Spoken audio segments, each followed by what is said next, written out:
Answer is no. No. No, you didn't. I know because I've been up.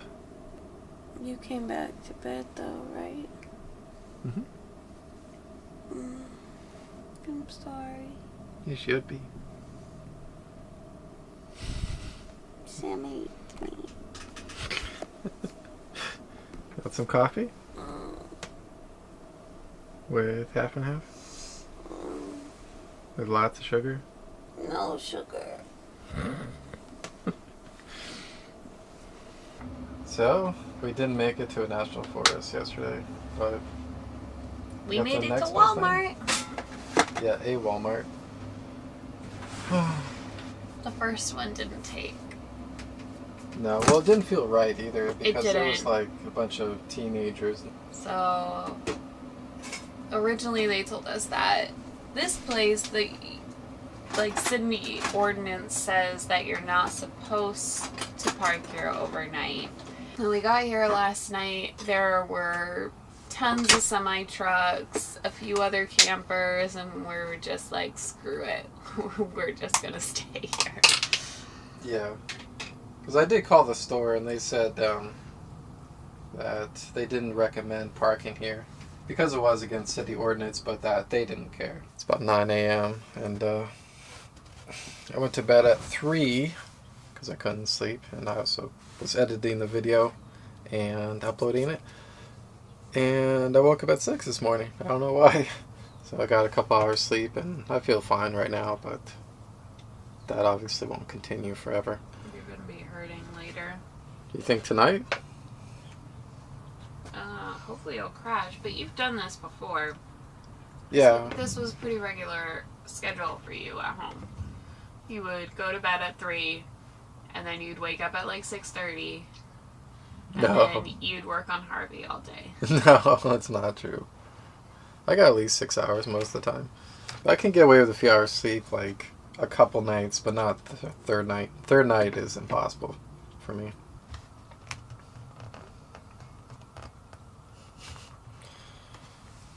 I have a good parking lot story. This was when I was younger. I was driving an old classic muscle car, and I parked in a parking lot for the night because I didn't have anywhere to stay, and it was like late. It was like I think 2 or 3 in the morning, and it was cold outside. So driving around trying to find a spot that no one is gonna attack you or harass you is kind of difficult.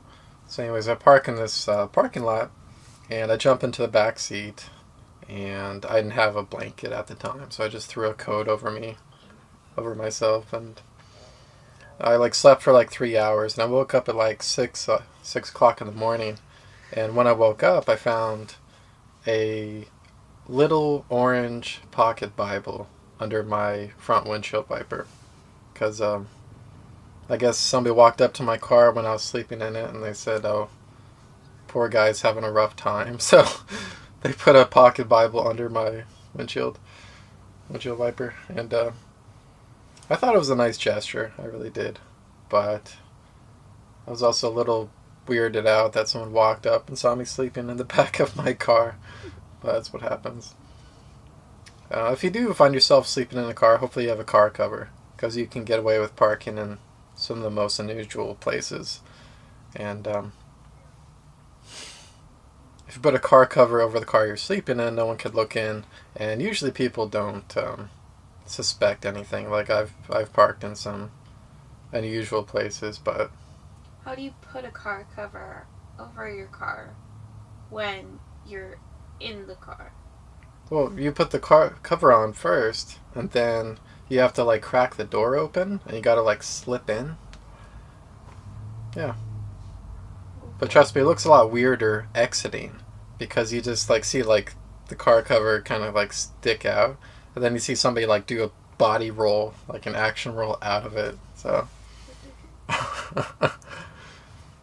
yeah, so Haley was unsure last night. She was very nervous about sleeping in the parking lot, but she got past that.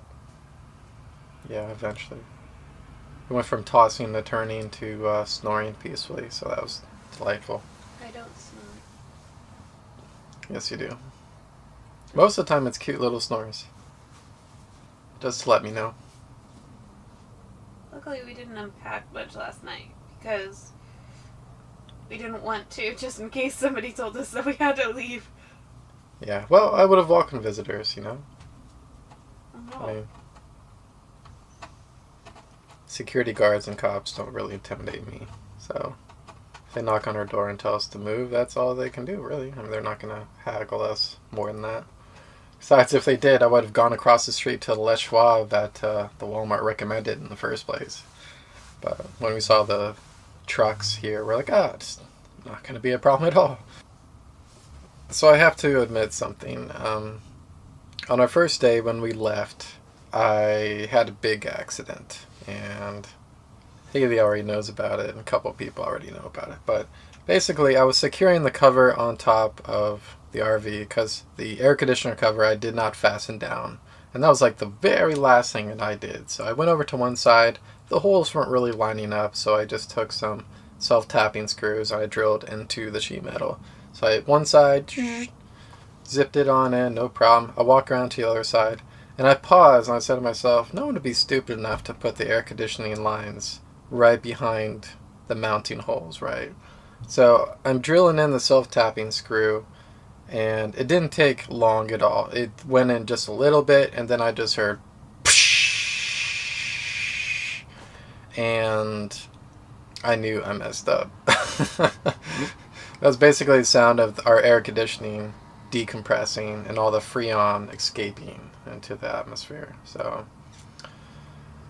I killed our air conditioner before we even left. So that's what I'm admitting in regards to big mistakes, and really upset about that. So I got to figure out how to fix that. Yeah.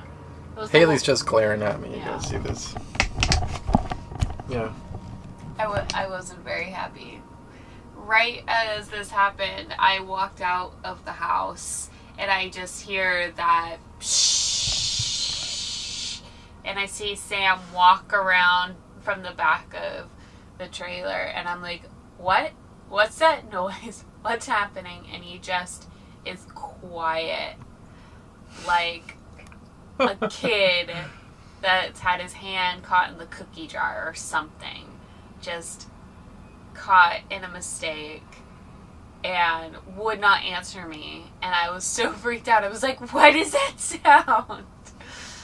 And I was like, is that the air conditioner? And he just was he looked so ashamed and so upset. It was really sad. Mm-hmm. But yeah, and we were so excited to have air conditioning because neither one of us have had air conditioning in the entire time that we've lived together. So we're like, yay! Like, all we needed to do was move into a trailer to get air conditioning, and day one, gone. Yeah. Goodbye, Walmart. Thanks for not calling the cops on us. Hi, honey. Hi, baby. Did you enjoy our first Walmart experience? Yeah, I mean, it wasn't terrible. Could have been a little better. I was expecting room service, but they weren't up to par today.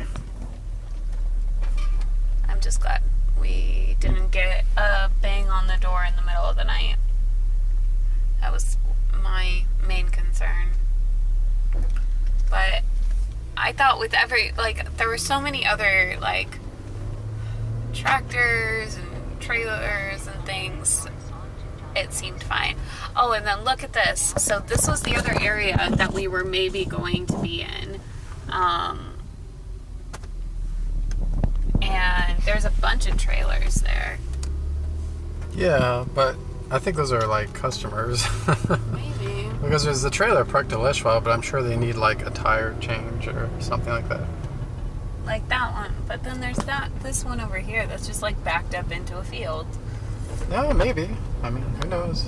We did see There's another an trailer pull in here this morning. Yeah, over there. Maybe they're needing tires too, though. Yeah. Oh, and O'Reilly's. Didn't you need to get lubricant? Not right now. We'll get it on the road.